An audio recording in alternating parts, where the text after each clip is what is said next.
অমাবস্যার রাত, চারদিকে শুধু অন্ধকার, আর গ্রামের শেষ প্রান্তের পুরনো কবরস্থান।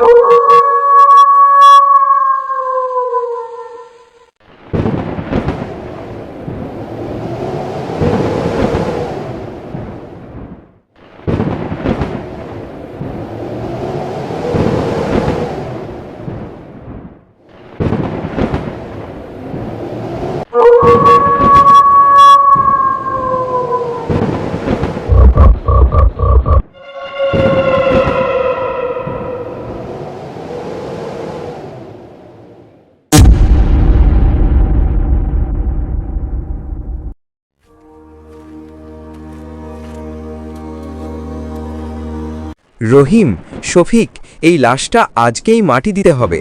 আকাশের অবস্থা তেমন ভালো না। ঝোপের আড়ালে বাঁশবাগানটা কেমন জানি করতেছে চাচা।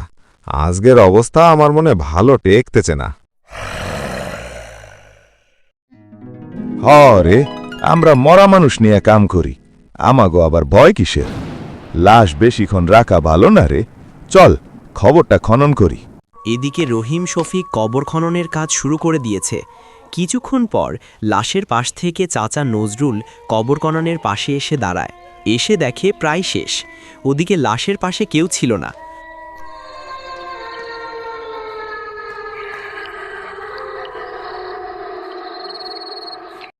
ওরা কেউ লাশের পাশে ছিল না তখন।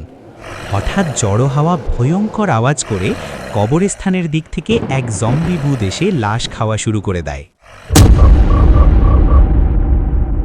এটা কি দেখলাম বাবারে! কি হলো গো চাচা, চিল্লাইতেছুন কেমন?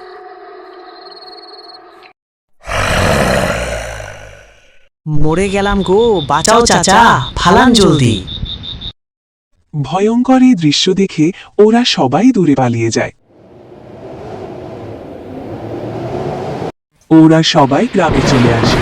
গ্রামের ভেতর তখন বিপর্যয় চলছিল, ভীষণ ঝড় তুফান হচ্ছিল। পরের দিন জব্বারের চায়ের দোকানে গ্রামের মোড়ল মশাই চেয়ারম্যান সাহেব বসেছিলেন।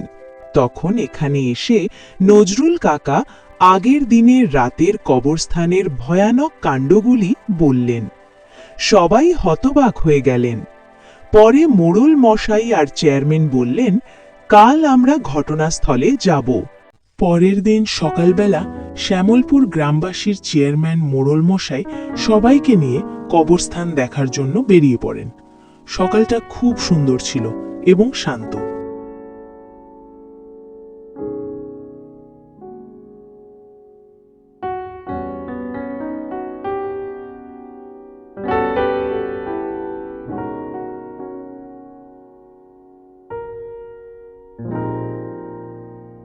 কবরস্থান নিস্তব্ধ ছিল এবং শান্ত।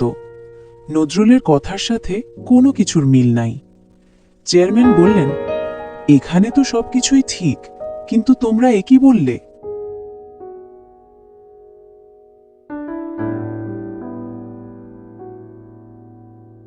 হঠাৎ বাঁশঝাড় ওদিকে তাকালে তারা দেখতে পায় তিনটা ভয়ঙ্কর জম্বি ভূত ওদিক থেকে আওয়াজ করতেছে।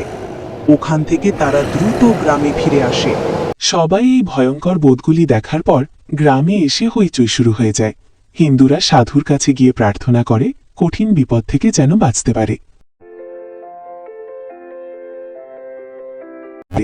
মুসলিমরা মসজিদে গিয়ে প্রার্থনা করে।